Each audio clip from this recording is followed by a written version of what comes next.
Welcome back to the channel, and welcome back to the MX5 that's now turned into a silver one again. So black last week, silver this week. It's not confusing at all, is it? Yes, I do own two MX5s. I own a silver one and a black one. So what are we doing today? So what we're looking at today is actually front brake upgrade to the Subaru Impreza calipers on this MX5. So this is going to be a bit of an adventure.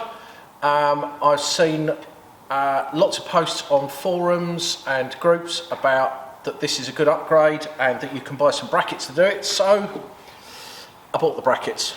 And with the brackets comes a couple of bolts, but it's not really very helpful. There's no instructions, there's no nothing, so it's a whole bunch of guesswork.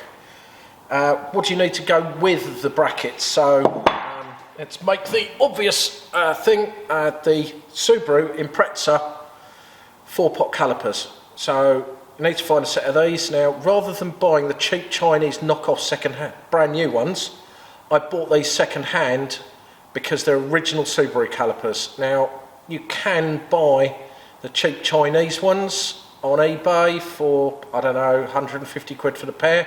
I decided that I would buy original ones off a car for about £200 for a pair used. I thought it was a much more sensible option, so that's what I've bought here.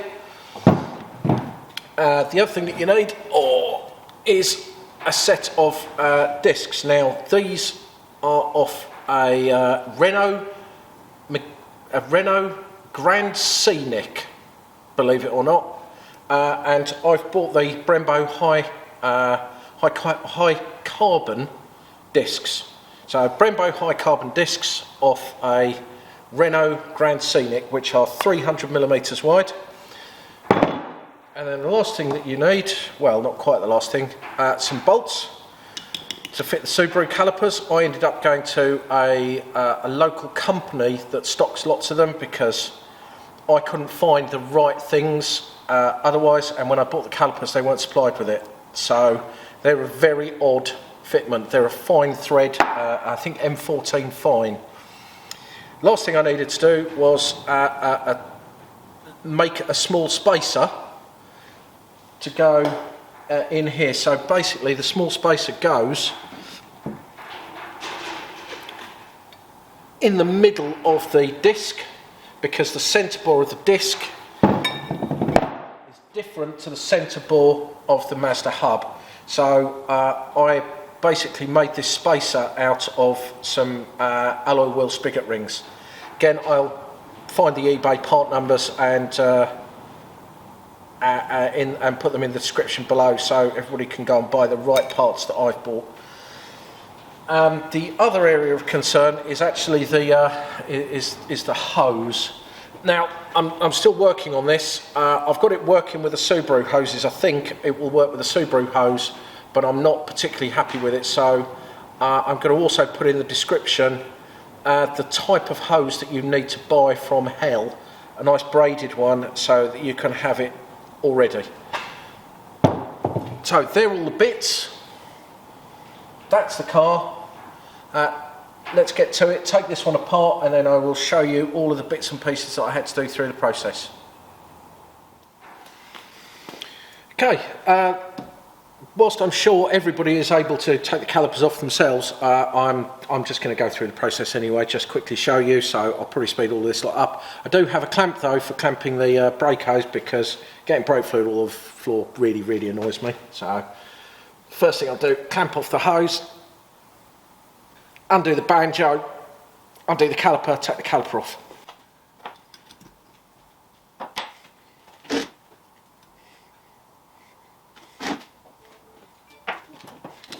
Into the back, two 14mm bolts to take the caliper carrier off.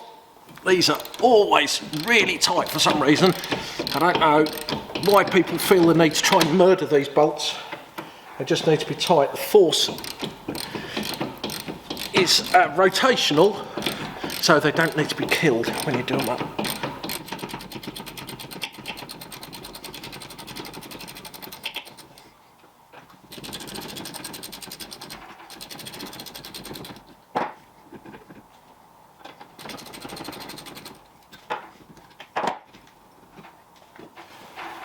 Right, so that's the caliper off. Now, Mazda do something a little bit different to most others. To remove the discs, because they seize on there quite readily, M8 bolt, and there's a screw hole. People always think, why is this screw hole here? And why is it not holding the disc on? And it's not there for that reason at all, it's there to remove the disc. So winding an M8 bolt, do it up with a ratchet, disc pops off, really easy.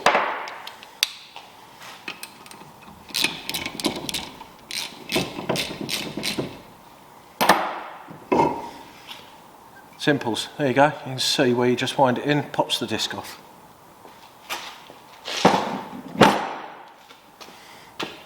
Right, so that's all of that off. I need to probably move the camera around a bit more to do the next bit to show you what we need to do with the bracket and how we need to cut off this, the backing plate slightly, so give me a second.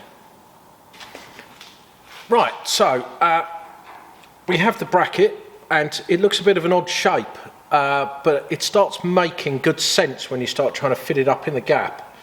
So when you try and put it on here, you suddenly find that actually the shielding for the caliper gets in the way. So find your tool of choice. Mine was an angle grinder, and this was the part that I've removed completely. In here also you need to just massage the bit that's left back on again, back this way, to allow you to be able to get in here and fit this bracket. Now, just to show, it's like that, around like that, and then in here, and it just about clears the ABS sensor, it just about clears everything. Now, the other thing that I found is that this needs to be mounted onto the caliper before you mount it onto the car. So don't mount it on here first, because you will struggle to get your bolts in, because it's all very, very tight. Right, once you've got the bit of shielding out of the way, grab your disc, because it's easier if you put the disc on first to then allow you to get the caliper on afterwards. So a few washers, one of your wheel bolts,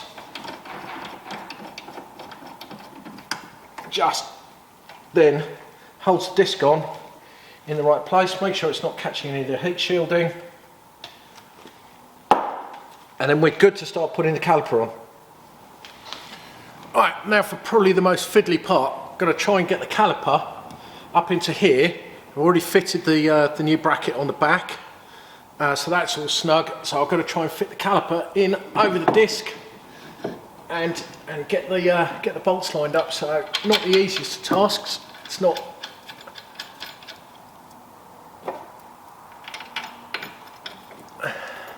This definitely really helps on a ramp, because you can easily see from underneath where you're aiming at. So that's it. That's the caliper fitted. It's got a nice fitting. It lines up nicely with the middle of the disc is in the middle of the caliper. So everything's properly aligned. I just need to tighten it all up. So let's do that.